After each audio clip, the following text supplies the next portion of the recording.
In this video, we're going to take a look at the Extrude tool. I already have my image planes set up, so I'm all ready to go to model my crow. I'm going to switch to my side view here, and we'll start our crow with a box and use box modeling techniques here. We'll go to Polygon Primitives, we'll choose Cube, and we'll bring this cube up and position it here, and we'll start somewhere in the middle of the body there to begin our model. And before I go, I'm going to set up symmetry on this cube. I'm going to move to the channel box and go into the construction history of my polygon cube.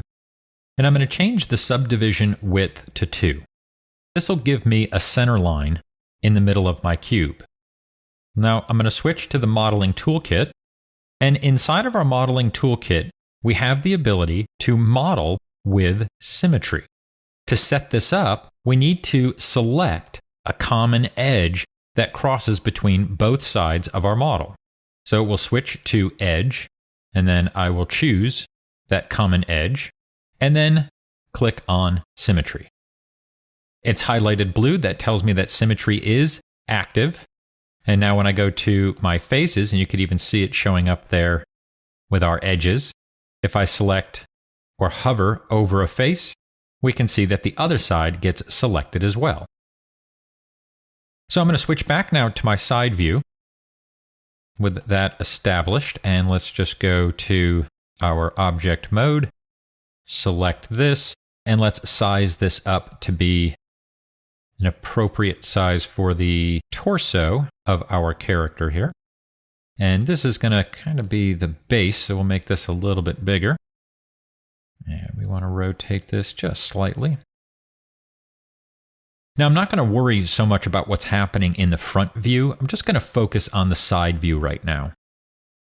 And let's go to vertices and get these positioned a little bit better. Move that up there.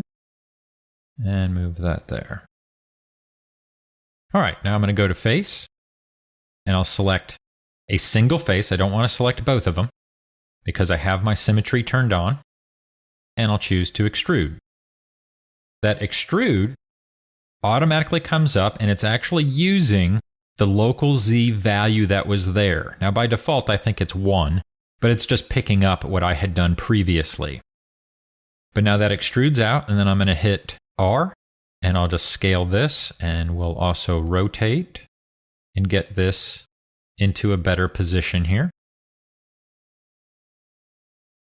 That'll work. I have those faces still selected, so I'll hit extrude again. And let's lower this down here for the neck, and we'll scale. Again, I'm only paying attention to my side view that I'm looking at here. I don't really care what's happening in the front. We'll go back and fix that a little bit later. Hit extrude. And just change that angle. We want to follow the surface flow of the character, so that geometry should come up, and then kind of arc over a little bit.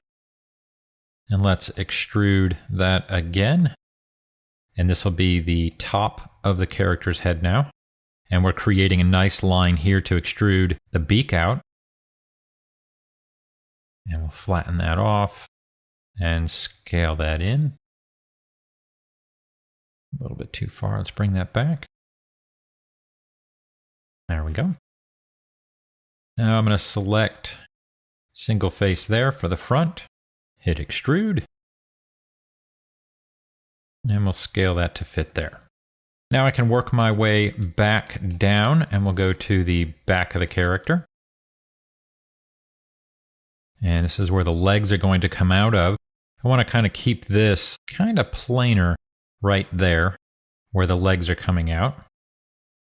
And then we'll extrude this piece here for the tail.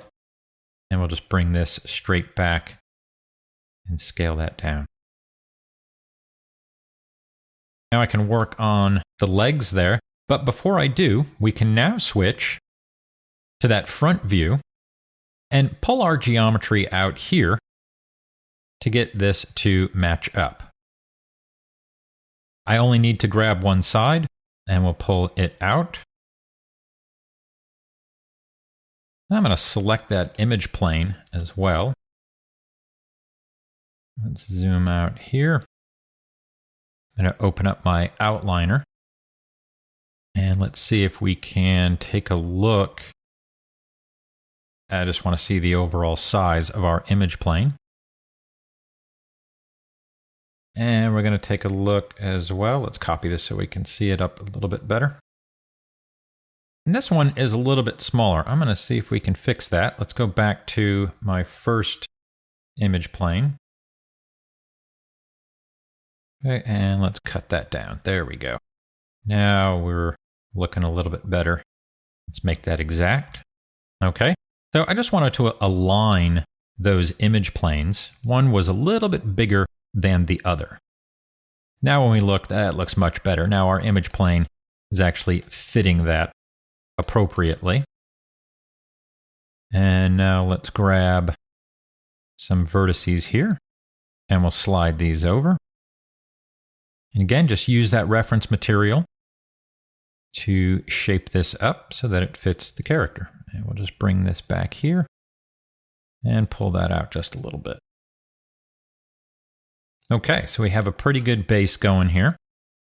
Next, we can extrude a leg out. And I'm going to start right there in the center. Now, I could use my modeling toolkit, but instead, I'm going to switch and go under Edit Mesh and go to Face and choose Extrude here. And use an offset to bring those in. Now, both of those are still attached. This is not really what I want. So I'm going to undo that. And what we're looking for here is we want to set the extrude so that it does not keep those faces together. I'm going to close that up and go into our channel box, and I want to look at the extrude right here. I want to actually look at that extrude node, and we're going to open it up inside of the attribute editor. And if we scroll down inside of that node, we'll see an option here for keep faces together. I'm going to uncheck that. That's actually going back to that tail. So let's undo that and let's go select our faces here. And we'll apply that extrude. And we do our offset and we see the same thing we saw before, but this time we'll uncheck keep faces together. And now that gives us a nice split in between there, which will allow us to pull out two separate legs. And we're just going to square those up and scale those down just a bit. And let's pull those out so we get a bit of a thigh going there. Oops, and we've got his legs coming out of his chest. We don't want that.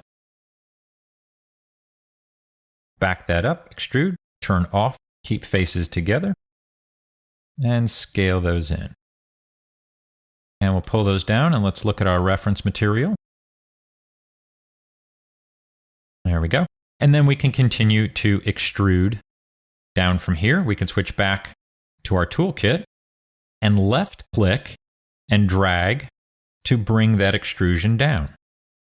And we'll scale, rotate that just a little bit, extrude, and I'll bring it down just a little further. And then we'll translate it over as well as scale. We don't have to get these precise. We can always go back as well and line it up with our reference material a little bit better. And we'll hit extrude again. That one's going a little too far, so we'll just bring that one back up. And let's level this out just a little bit. And if we look back in our perspective, we can see our symmetry is still working. I'm going to grab both sides here and we'll extrude those out. That's going to be the area in between the toes. Now I'm still in the extrude tool, so I'm going to hold Control and Shift and click again to pull out another extrusion. Then I'm going to select, we'll go to Faces, and I'll select each of these and that one, and choose Extrude to pull out my toes. Hold Control Shift and drag out again just for another little segment there. And then we can scale these down to get the shape of our toes. Now I'd go back in and we can clean this up a bit and get it to match our reference material, just kind of pushing and pulling vertices.